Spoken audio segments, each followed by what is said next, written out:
94.2% aggregate जिन students का है उनको सेशन 2024-2025 में एडमिशन नहीं मिल रहा। तो आप सोचें कि फ्रेशर अगर MD-CAT 2025 में अपीयर होते हैं तो उनका क्या हाल होगा। डार्क साइड MD-CAT 2025 की आज की इस वीडियो में हम लोग डिस्कस करने वाले हैं।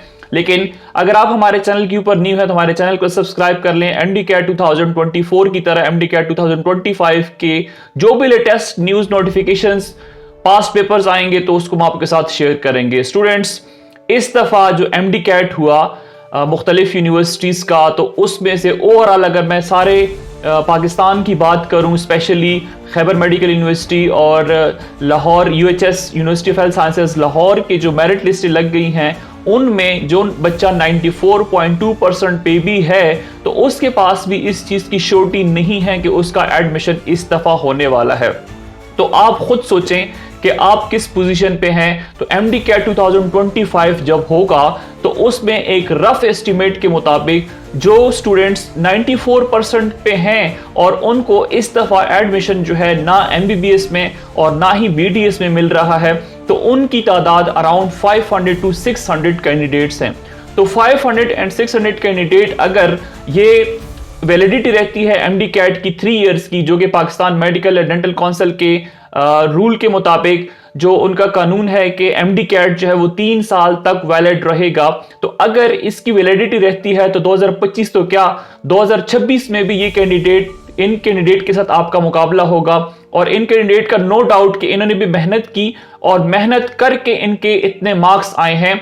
और दूसरी बात यह है कि अगर ये अभी 94% वाले इतने ज्यादा हैं तो रफ एस्टिमेट के मुताबिक 93 से 94% एग्रीगेट की कैंडिडेट को अगर हम ओवरऑल देखें तो 1200 to 1400 कैंडिडेट ये आपके पास बनते हैं।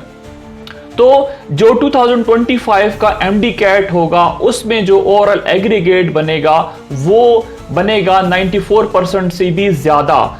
तो लास्ट जो ईयर था उसमें एग्रीगेट और इस दफा का एग्रीगेट, इसमें आसमान और जमीन का फर्क आ गया है। तो अब यही कैंडिडेट अगर अगले साल बिना किसी मेहनत के अप्लाई करेंगे MD-CAT के लिए और जो फ्रेशर्स होंगे उनके लिए बहुत ही ज्यादा मसले बनेंगे।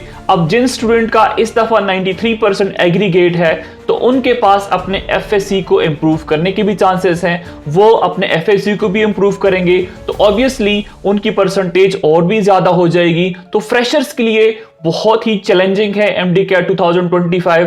तो फ्रेशर्स ने करना क्या है कि अपने FSC को, आपके FSC की परसेंटेज 40% होती है, आपके ओवरऑल इंटरमीडिएट के 40% मार्क्स आपके MD-CAT या MBBS BDS में जब आप एडमिशन लेते हैं तो उसमें आपका 40% FSC इंक्लूड होता है। सो कहने का मतलब ये है कि आप लोगों को एक्स्ट्रा मेहनत करनी होगी। अब जो स्टूडेंट टॉप पे है वो 96 या 97% एग्रीगेट के साथ उसका एडमिशन हो रहा है। तो MD-CAT 2025 अगर ये वैलिडिटी रहती है और उसके साथ साथ PMDC रिफॉर्म्स भी ला रहा है और उसके मुताबिक एक सेंट्रलाइज टेस्ट होगा, क्वेश्चन बैंक बनाया जाएगा, तो अगर वो भी रूल्स लागू हो जाते हैं, ऊपर से ये स्टूडेंट्स भी आ जाते हैं, तो फिर फ्रेशर्स के लिए बहुत ही ज्यादा मुश्किलात होंगी। तो आप लोगों ने कल के बजाय आज से ही अपनी प्रिपरेशन स्टार्ट कर लेनी है, तभी आपका एडमिशन जो है वो MD-CAT 2025 में हो सकेगा। अगर यही रिजल्ट्स रहते हैं तो फिर 2025 तो क्या 2026 में भी आपका एडमिशन नहीं हो पाएगा। सो मजीद अपडेट्स के लिए हमारे साथ कनेक्टेड रहें। Thanks for watching.